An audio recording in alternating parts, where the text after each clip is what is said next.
idea tienes tú de Andalucía? Pues mira, tengo una idea optimista, en el sentido de que me parece a mí que tenemos la posibilidad de defender muchos valores. Andalucía históricamente ha sufrido mucho. Andalucía sigue sufriendo.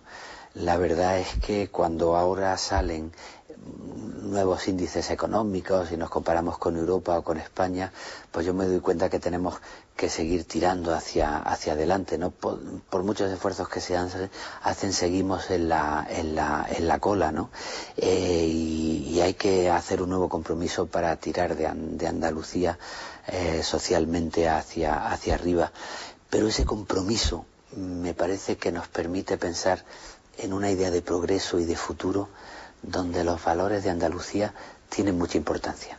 Porque no solo hay que decir hay que progresar, sino cómo progresamos. O no hay que decir estamos en crisis, hay que salir de la crisis, sino cómo vamos a salir de la crisis.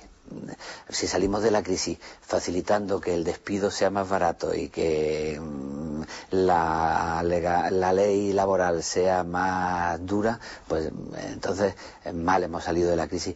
Con respecto al futuro y al progreso pasa lo mismo. A mí me gustaría que el progreso pues no nos hiciese olvidarnos de nuestras mejores características, ¿no? La sensualidad, el gusto de apurar la vida, de vivir bien la vida, un poquito de lentitud, que no tiene nada que ver con la fama de vagos que nos dan a los andaluces, sino el deseo sensual de aprovechar la vida, el primer espacio público. Yo defiendo los espacios públicos. El primer espacio público para Andalucía es un bar, ¿no? Cuando aparece de pronto un asesino de estos austríacos que ha tenido enterrado un cadáver o que ha tenido encerrada a su hija durante 20 años, dice, esto en Andalucía sería imposible, porque en el bar nos enteraríamos enseguida, ¿no? Pues bueno, esa capacidad de tomarse el tiempo, de la calma, la sensualidad, el cuidarnos, el saber cuidarnos. Es verdad que la curiosidad puede ser un defecto si te convierte en un cotilla vigilante, pero el prestarle ojos a la vida de los demás, el preocuparte por la vida de los demás, pues también es un valor. A mí me gustaría que Andalucía progresase lo máximo posible, pero sin caer en la prepotencia del lujo y en la soledad del lujo. Y eso se lo debo a Cernuda, a un poeta andaluz, que después de muchos años de exilio llegó a México, se encontró con la pobreza en México. Él había vivido en sociedades anglosajonas, industriales, muy poderosas económicamente, y se emocionó con la dignidad de los pobres de México, ¿no? Porque se acordó de la dignidad de los pobres andaluces en los años 20, 30, cuando él había vivido en Andalucía, ¿no? Y en un poema dijo, ¿podremos progresar sin caer en la prepotencia del lujo?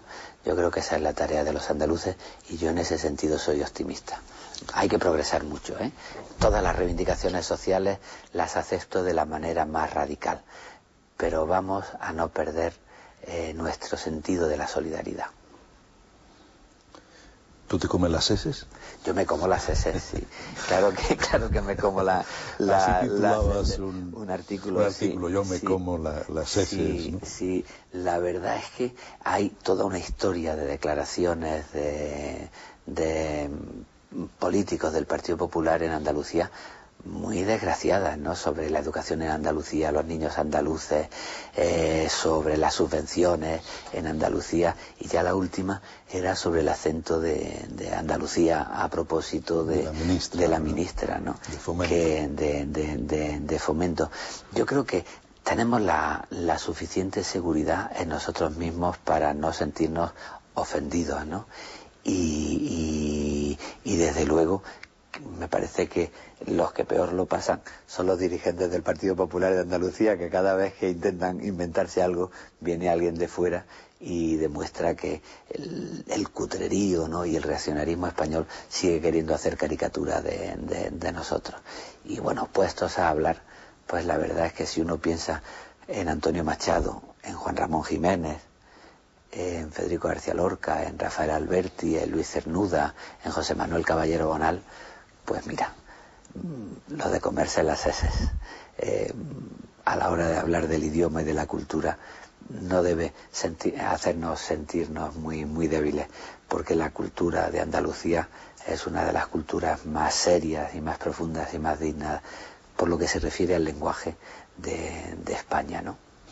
Tú eres un poeta comprometido, Luis, comprometido además con tu tiempo, un poeta, como hablamos al principio, que se implica, se ve implicado y se quiere implicar en su tiempo, y preocupado, por ejemplo, me hablabas hace un momento de la crisis, ¿no?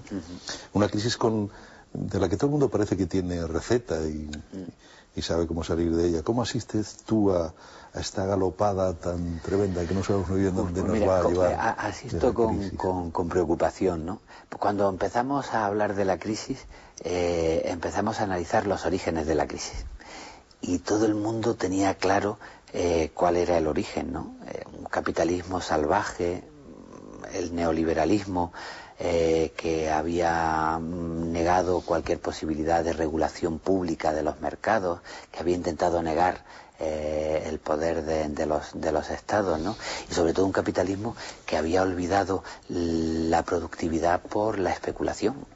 Todas las inversiones eran para especular, lo cual unía la riqueza en pocas manos y se hundía el sector productivo. Ahora lo que me preocupa es cómo vamos a salir de la crisis, porque yo pensé que esta crisis iba a servir para plantearnos un cambio de sistema, para reivindicar un cambio de manera de pensar sobre el mercado, sobre la economía, quizá para acordarnos un poquito de gente que fueron maestros de la generación del 27, de Fernando de los Ríos, que en un famoso discurso dijo: no olvidemos que para que el hombre sea libre hay que esclavizar un poco la economía. Y hay que controlar la economía, porque como imponga las leyes el mercado, pues los seres humanos son los que pierden absolutamente su posibilidad de ser libres, ¿no? Y yo pensaba que la crisis iba a servir para eso, pero cada vez veo más prepotencia otra vez en un capitalismo que de lo único que habla es de abaratar el despido, de quitarle prestigio a los sindicatos, de decir que para que haya empleo lo que hay que hacer es crear unos contratos que sean cada vez más basura para que así no tenga problemas el empresario, ¿no?